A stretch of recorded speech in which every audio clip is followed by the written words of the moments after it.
Dr. Daisy Perez.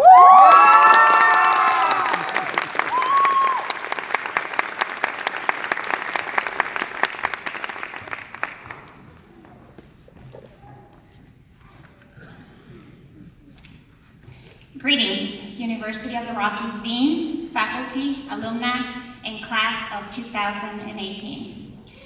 I would like to offer a special thanks to the friends, the parents, and the loved ones who made it possible for us to be here.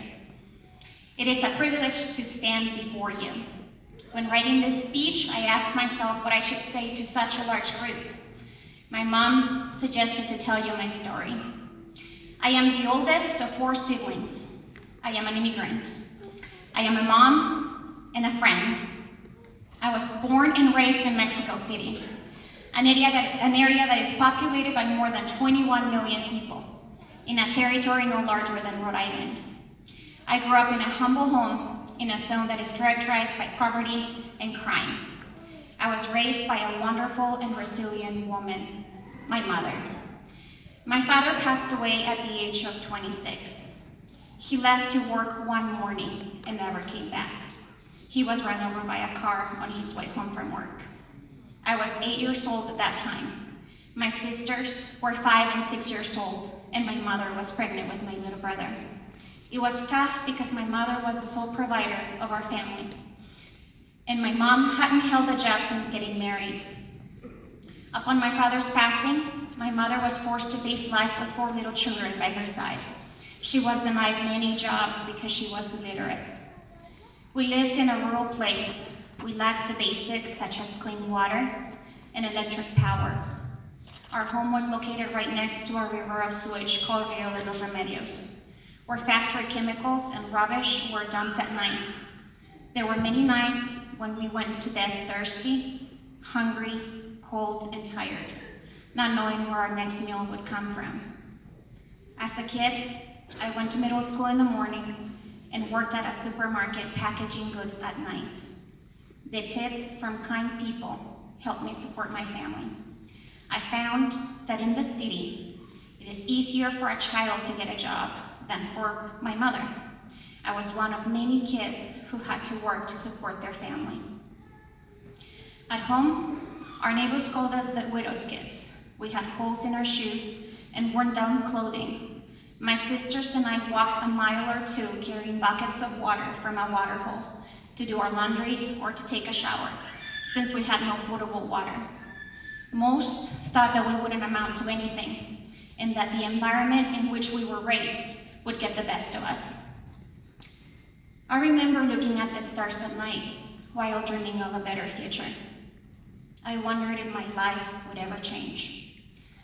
I'd sit in silence, and deep in my heart I knew that I couldn't give up. One day, my grandmother came to visit and saw the desperate situation in which we were in. She offered to advocate for me and bring me to Denver to live with one of my aunts. I felt so fortunate and blessed to have been given the opportunity to start a new life, to go to school, and to support my family. When I arrived to Denver, I enrolled in high school and worked as a janitor, cleaning restrooms to send money back home. I didn't speak English, nor did I know my way around the city.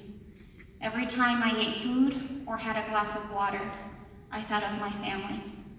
I didn't know if I was going to see them again.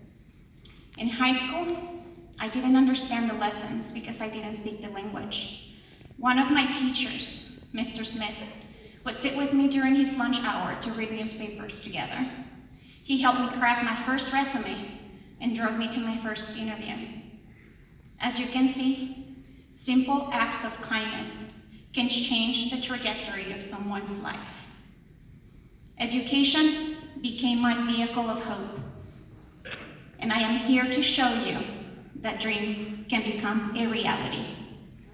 Throughout this journey, I have learned to never lose hope, to believe in human kindness, to accept help, to be resilient, and to never give up. We are now completing this huge milestone and are here because we didn't give up. We rock. We rock because we refuse to let the environment or the circumstances of our lives define us.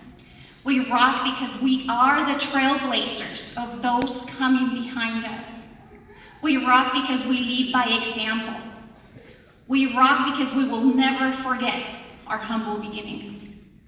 Let's stop and realize that our victory will open the door for many others. Whatever our future holds, our lives and your life bring significance. Let's be kind to our fellow neighbor, lend a helping hand, and pay it forward. Perhaps your simple act of kindness will change the trajectory of someone's life. Let's dream big, let's work hard, be kind, and help others, because we rock. Thank you for your time.